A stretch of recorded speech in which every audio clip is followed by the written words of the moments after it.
What is up, Facebook fam, YouTube fam, friend fam, fam? This is Solomon Cook with Cookie a la Carte, also known as your boy Solo C on PS4 and Xbox. And today what we're going to be doing is we're going to be doing an unboxing of a gaming chair. It is a GTRacing chair, purchased from GTRacing.com. This is my first purchase of a gaming chair. Usually when I'm gaming, I'm either sitting on a couch or sitting in a computer chair. So we're going to see how magnificent a gaming chair actually is. So we're going to go in here and we're going to do a blind unboxing. I mean, I looked at my chair, I saw what I was going to get, the amenities that it had, but I did not look at all into seeing what tools are required. So from there, what we have is a Phillips head screwdriver, a wrench, a box cutter, full ratchet set, and a flathead screwdriver. And so from there, if it requires anything else, then this thing better blast us off into outer space. So without further ado, let's go ahead and do this. So this thing on its face, it says, do not use a box cutter. I'm going to slightly violate those rules because how else do you open tape without a box cutter? So I will avoid digging too deep into it, just enough to really get the tape cut. So, judging from a box this size and my mathematical, well not mathematical, but my, what do you call it? Putting together capabilities. I'd say a box this size, hopefully it'll take me about an hour. So I'm not going to, bore you guys with all that. I will definitely speed this time up. But along the way, I will talk about my issues with, or if anything crazy happens. But if you just want to see the actual chair review, go ahead and skip ahead to the time code placed below. All right. So we're just going to cut the top off this whole box, just to make things easier for us. Okay.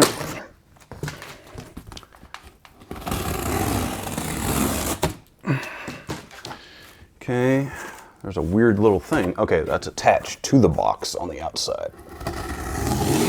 Okay. So, let's see what we got here.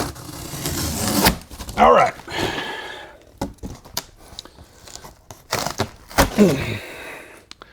Okay, so as you can see, up top it has the legs, nice little pillow here, something, and then all the parts that you probably are gonna need. It has an Allen wrench that came with it, so that's always a good look. Whenever I buy something out of the box, I appreciate if they have everything that I could really need to build something up inside of it. If not, then that's just irritating, and you figure it out from there. Okay, so I've got that bad boy set up right there. Pillow put to the side, whatever the heck this stuff is, and that. All right. So starting off with instructions, let's see what we got here. It seems relatively straightforward, and hopefully I won't need to use the internet. Hopefully I can just use everything that comes in this box to build this bad boy up.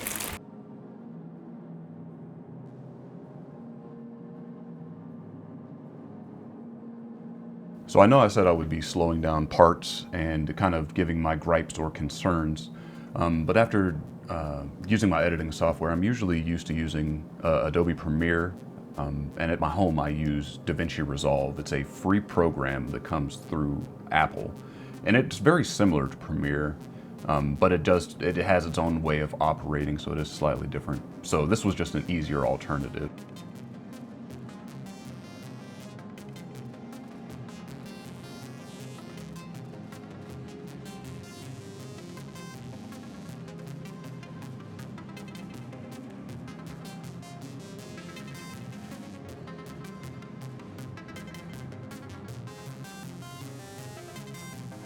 So we got the legs on and the gas pump. So now we're trying to figure out how to finagle these arm bars or arm pieces, whatever they are. The framing for it? Or actually no, this is the reclining mechanism.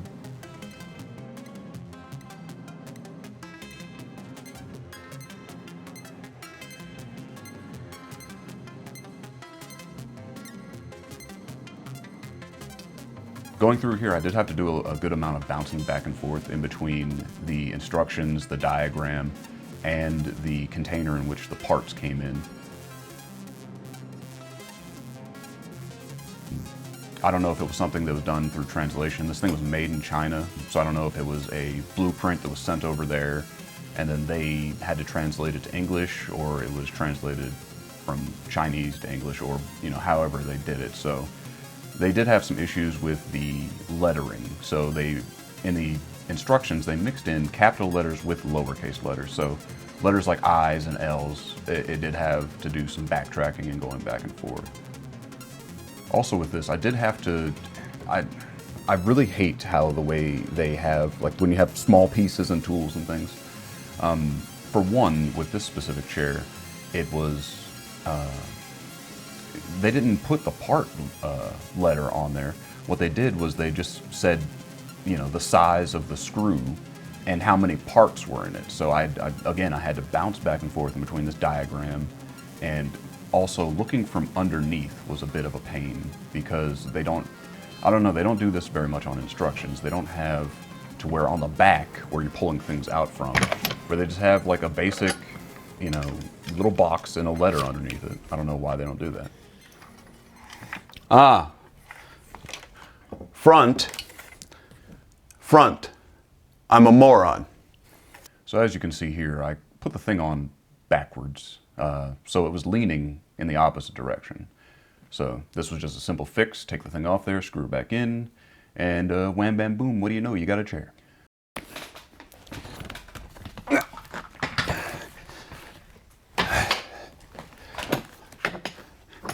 All right.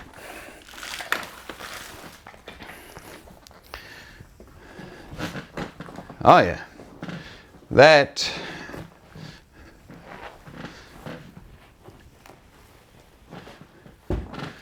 And there you have it. That is a chair. Oh.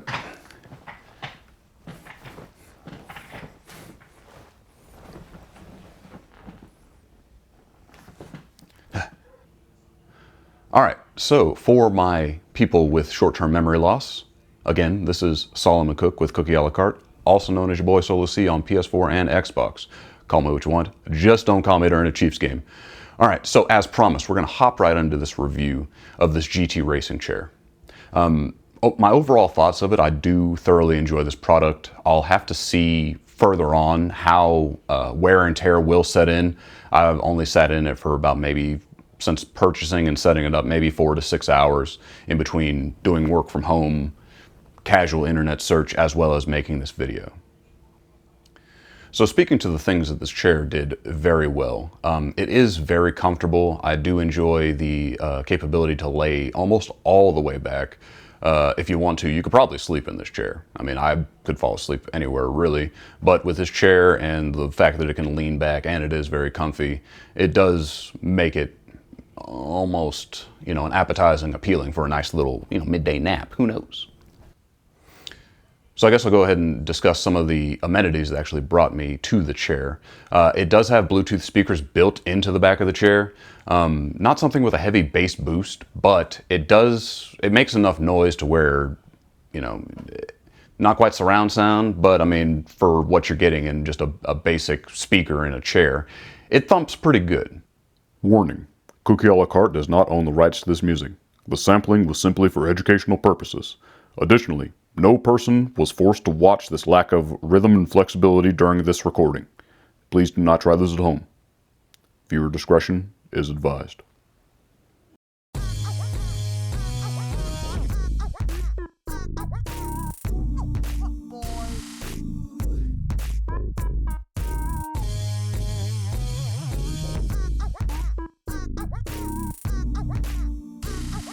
I had a good time jamming out, just listening to this, listening to that.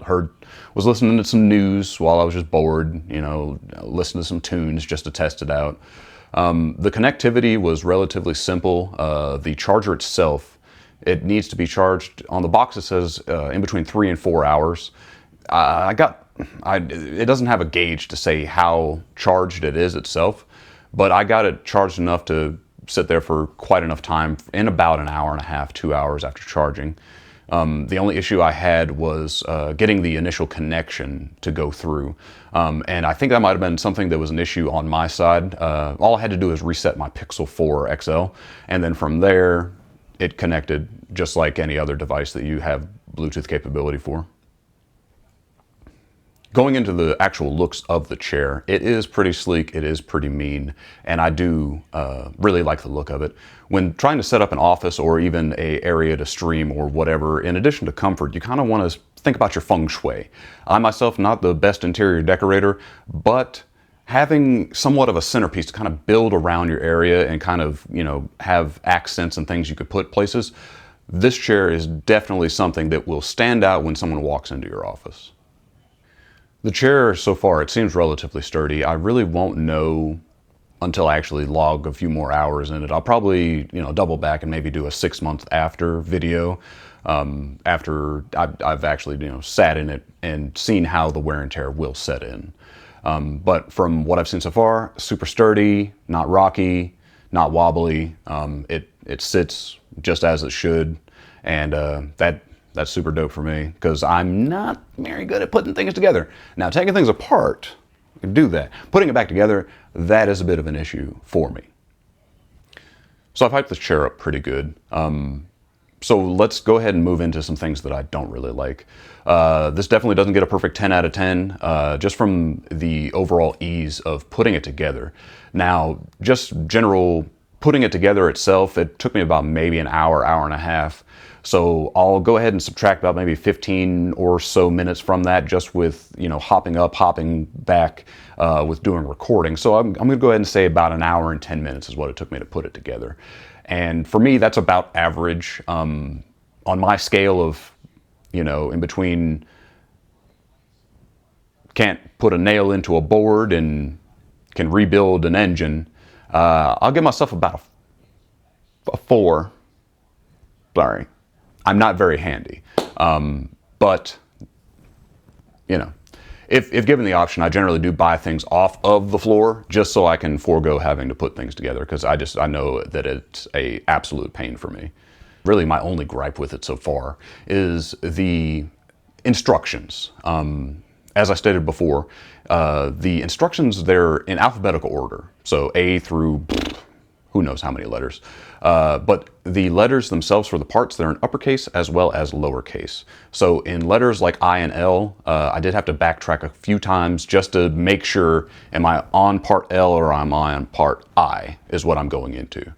And then furthermore from there, on the actual pack of parts that you get, they don't label the letter that it actually is. What it does is it tells you, okay, this is M8 screw, and then it tells you how many are actually in the pack. So not only do you have to go through the steps of while you're going through the instructions, you'll have to jump back to the diagram to say, okay, how many parts have I been digging into?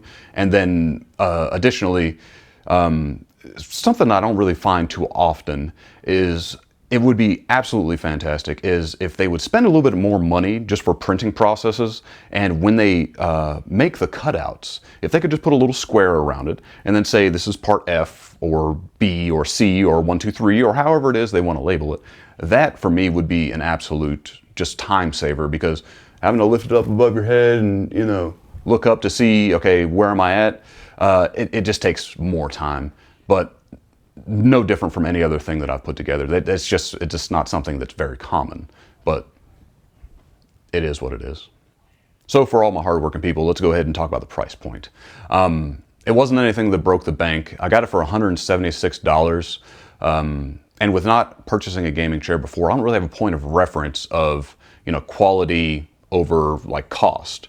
I do know that with just buying basic computer chairs, you're going to spend at least about $100 to $120 to get a quality computer chair.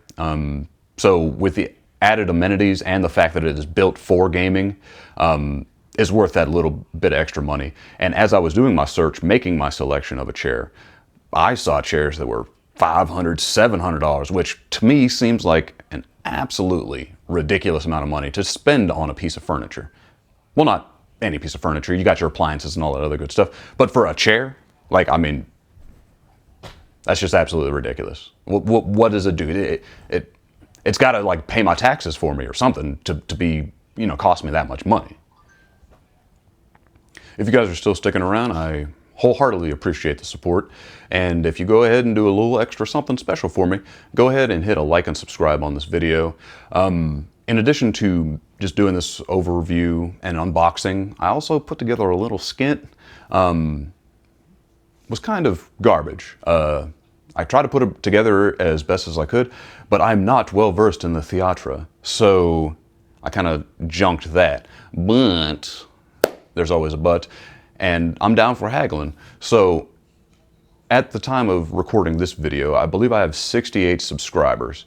So if we can get this video, if we can get my page up to 100 subscribers, and if this specific video gets 150 likes, I'll go ahead and package that other thing up and I'll go ahead and release it. And you can see me trying to act like a moron.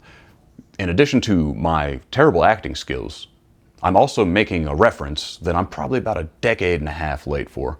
But I was not making YouTube videos a decade and a half ago. So I thought it would be cool. It might be cool. Could be lame. Probably lame. But that's all right. I guess you guys can be the judge, or you can just laugh at me, or, you know, give me some pointers and tell me how I can do better. So in addition of just a general quality of life increase for my, you know, gaming / working / whatever, this also was an attempt to help my wife get her living room back, because I have been squatting in this living room. I'm just waiting for her to go ahead and put an eviction letter on the couch. And speaking of my lovely wife, in case you haven't heard, she does have a YouTube channel, Life Hacks with Liv. Go ahead and check that out, but don't you dare click off this page until you finish watching this, and also throw a like and a subscribe on either way you want to click it. So before I go any further, let me check real quick. Hello? Hello? Is it just me and the fun? Why don't you go have some fun downstairs? I guess I'm gonna work my way towards having fun downstairs. But before I do that, I gotta get a couple more pieces of equipment, which one of those has actually been dropped off, and I'm getting ready to go pick that up. So that may or may not be the next video that gets dropped. I gotta figure out which one I wanna order, well, in what order I wanna put them. But yeah, tune in, like, subscribe, and you guys have yourself a great day.